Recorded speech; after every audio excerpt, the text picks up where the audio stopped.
कहानी की शुरुआत में हमें एक फैमिली दिखाई जाती है। हम देखते हैं एडवर्ड और मार्गरेट अपनी बेटी लिली को देर रात उसके रूम में देखने जाते हैं, लेकिन इनके आते ही लिली उठकर कहती है कि मैं तुम्हें देख सकती हूँ।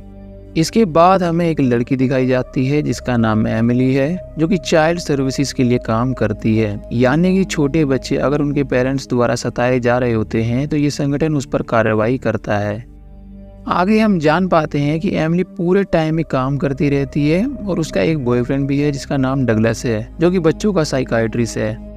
एमिली रोजाना की तरह ही काम कर रही होती है। फिलहाल वो डिएगो नाम के बच्चे का केस हैंडल कर रही है, क्योंकि डिएगो के पापा के कारण डिएगो का बर्ताव बदल रहा है, क्योंकि वो पूरा दिन बच्चों के साथ लड़ते रहता है और इसका कारण है उसके पिता का अग्रेसिव नेचर, जिसका असर डिएगो पर हो रहा है।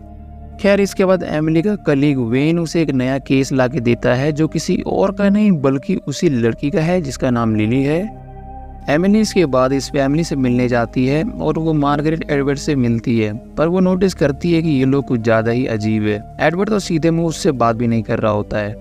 ये बात वो ऑफिस जाकर वेन को भी बताती है, इसलिए एमिली के कहने पर एडवर्ड की फैमिली को बुलाया जाता है। लेकिन ऑन रिकॉर्ड लिली इस बात से इनकार कर देती है कि उसके पेरेंट्स उसे परेशान करते हैं, पर एमिली जानती है कि वो डर के कारण ये कह रही है, इसीलिए एमिली उससे अकेले में बात करती है और यहाँ लिली कबूल करती है कि उसके पेरेंट्स उससे नफरत करते हैं। खैर, एमिली फिलहाल तो यहाँ पर कुछ भी नहीं कर पाती, पर अगले दिन वो लिली के स्कूल जाकर उसे अपने घर का नंबर दे देती है, ताकि कोई भी प्रॉब्लम हो तो वो सीधा उसे कॉल करे।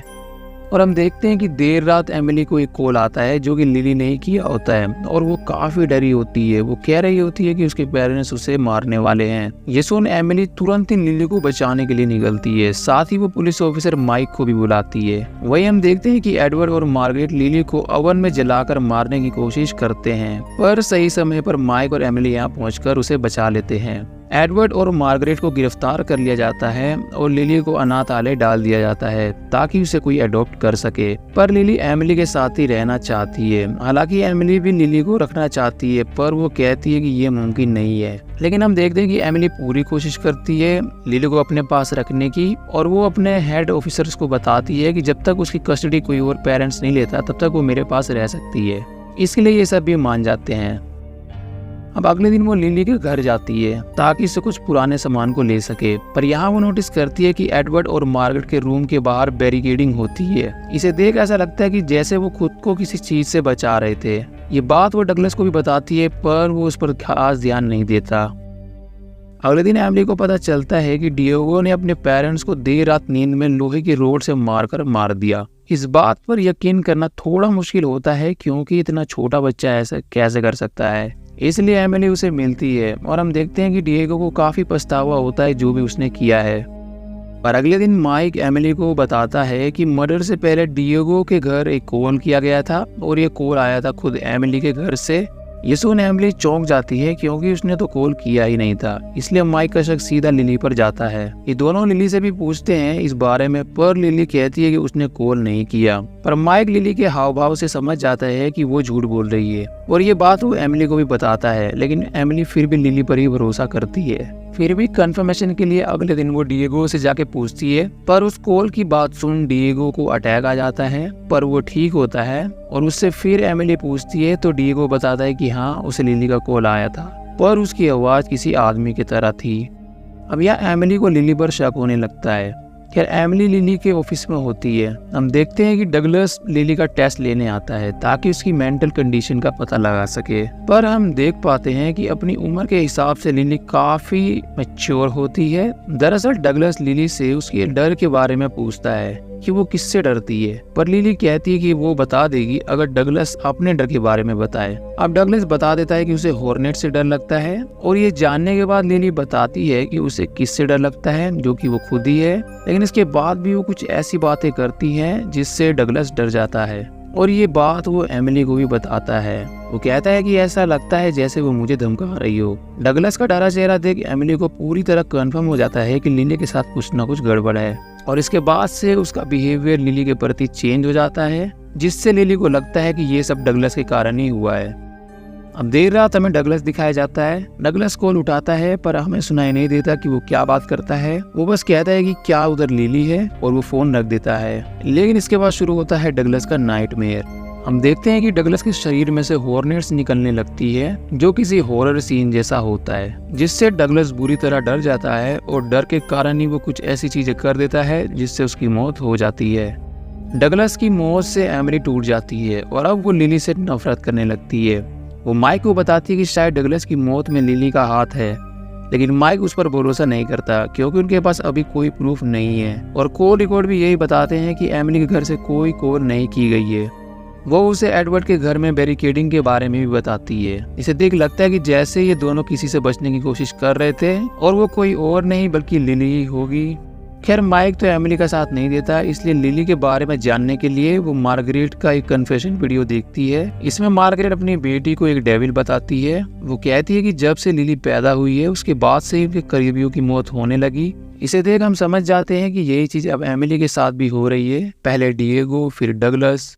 खैर एमिली और भी ज्यादा जानने के लिए मार्गरेट के पास जाती है, पर मार्गरेट की हालत ठीक नहीं होती है, इसीलिए वो एडवर्ड से बात करती है। एडवर्ड उसे बताता है कि लिली कितनी खतरनाक है। दरअसल यह एडवर्ड कहता है कि लिली के अंदर कोई आत्मा नहीं है, बल्कि वो पैदा ही शैतान हुई है, जैसे कि वो श्रापित हो। वो बताता है कि लिली को पहले से ही अंदाजा हो जाता है कि उसके साथ क्या होने वाला है। वो बताता है कि तुम उसे यूं ही नहीं मिल गई हो, बल्कि लिली को पहले से पता था कि तुम उसे मिलने वाली हो और तुम्हारे पास ही रहने का फैसला उसने ऐसे ही नहीं किया। वो जानती है कि तुम एक अच्छी इंसान हो और इस शैतान का एक ही काम है अच्छी आत्माओं को नर्क भेजना। खैर यहाँ एमिली एक चीज तो समझ जाती है कि लिली जिसको भी मारती है उसे पहले कॉल करती है, इसलिए वो घर आकर सबसे पहले सभी कॉल्स को निकाल देती है। इसी दौरान लिली घर भी आ जाती है और वो नोटिस करती है कि घर में एक भी फोन नहीं है। पर अचानक ही लिली एमिली से उसके पेरेंट्स के बारे में पूछती है, क्योंकि एमिली उनसे मिलके ही आ रही है। अब ये चीज एमिली को हैरान कर देती है, क्योंकि उसे कैसे पता कि वो उसके पेरेंट्स से मिलके आ रही है। इससे उसे एडवर्ड की बात याद आ जाती है कि उसे पहले पता चल जाता है कि क्या हो चुका है और क्या होने वाला है।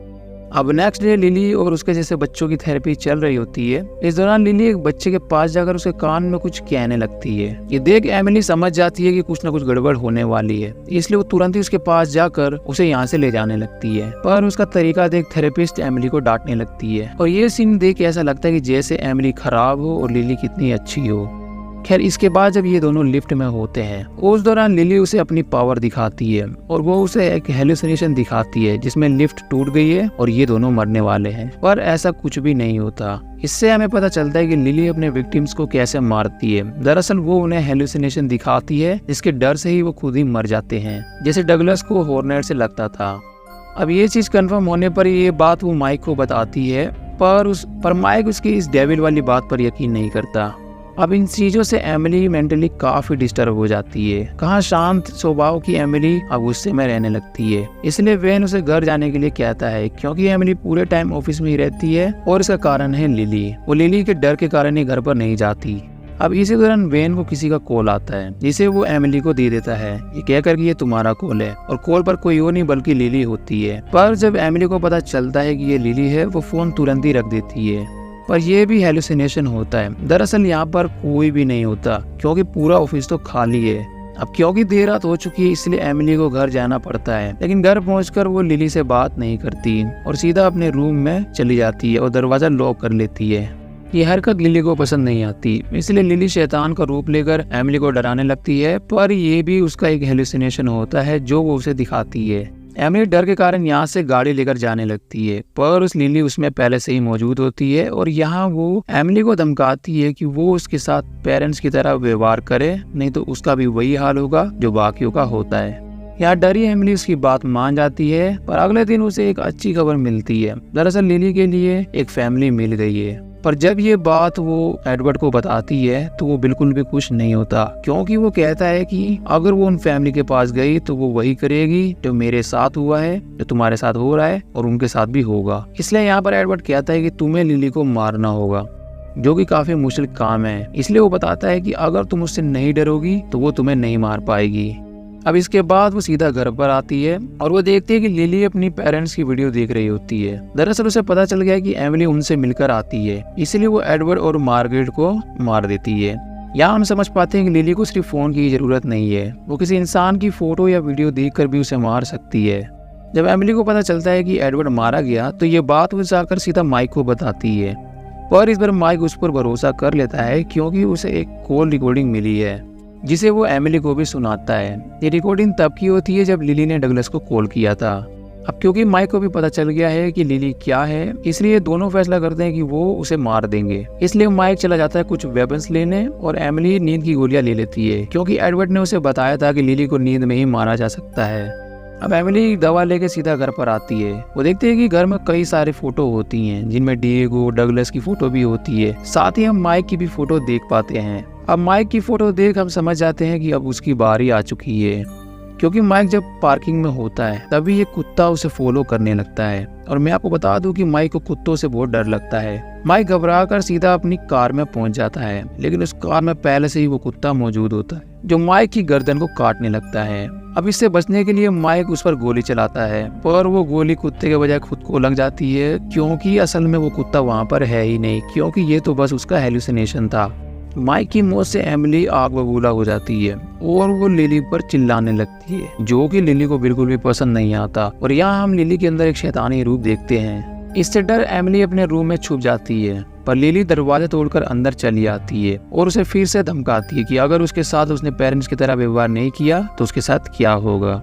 इससे डर एमिली लिली की हाँ में हाँ मिलाती है और अब वो उसे माइक के बिना ही मारने का प्लान बनाती है। इसीलिए वो उसकी चाय में नींद की गोली मिला देती है और जैसे ही लिली उसे पीती है वो सो जाती है। इसके बाद एमिली पूरे घर को आग लगा देती है। हमें ऐसा लगता है कि लिली मारी गई है, पर ऐसा नहीं होता क्योंकि लिली को पहले से पता था कि क्या होने वाला है। इसके बाद ये दोनों कार में बैठकर यहाँ से जाने लगते हैं। एमिली बहुत तेजी से गाड़ी चलाने लगती है, इसलिए उसे रोकने के लिए लिली उसे एक हेलुसिनेशन दिखाती है, पर इससे एमिली नहीं डरती है। और एडवर्ड की बात के अनुसार अगर वो उसे नहीं डरेगी तो वो उसे नहीं मार सकती। और हम देखते हैं कि एमिली के ना डरने से लिली डरने लगती है। इसका फायदा उठाकर एमिली कार को सीधा लेक में डुबा देती है, लेकिन पानी के अंदर लिली अपने पूरे डीमन रूप में आ जाती है। पर एमिली बिना डरे उससे कार के ट्रंक में बंद कर देती है और वो खुद कार से बाहर आ जाती है, पर ट्रंक से ही लिली एमिली को पकड़ लेती है। पर एमिली उससे छुटकारा पाकर बाहर आ जाती है और हम लिली को अंदर डूबते हुए देखते हैं, जिसके साथ ही ये फिल्म एंड होती है।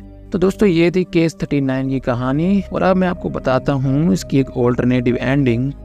इस एंडिंग में दिखाया जाता है कि जब एमिली लिली को डुबा रही होती है तो उन्हें एक आदमी देख लेता है और वो इस लेक में कूदकर इन दोनों को ही बचा लेता है।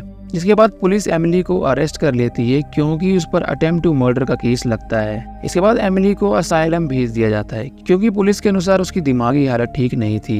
वही दूसरी तरफ लिली को एक नया परिवार मिल जाता है, जिसके साथ ही ये एंडिंग खत्म होती है। तो ये थी इसकी एक ऑल्टरनेटिव एंडिंग। आपको कौन सी एंडिंग पसंद आई मुझे कमेंट में जरूर बताना। और यहाँ तक पहुँच गए हो तो वीडियो को लाइक और चैनल को सब्सक्राइब कर लो।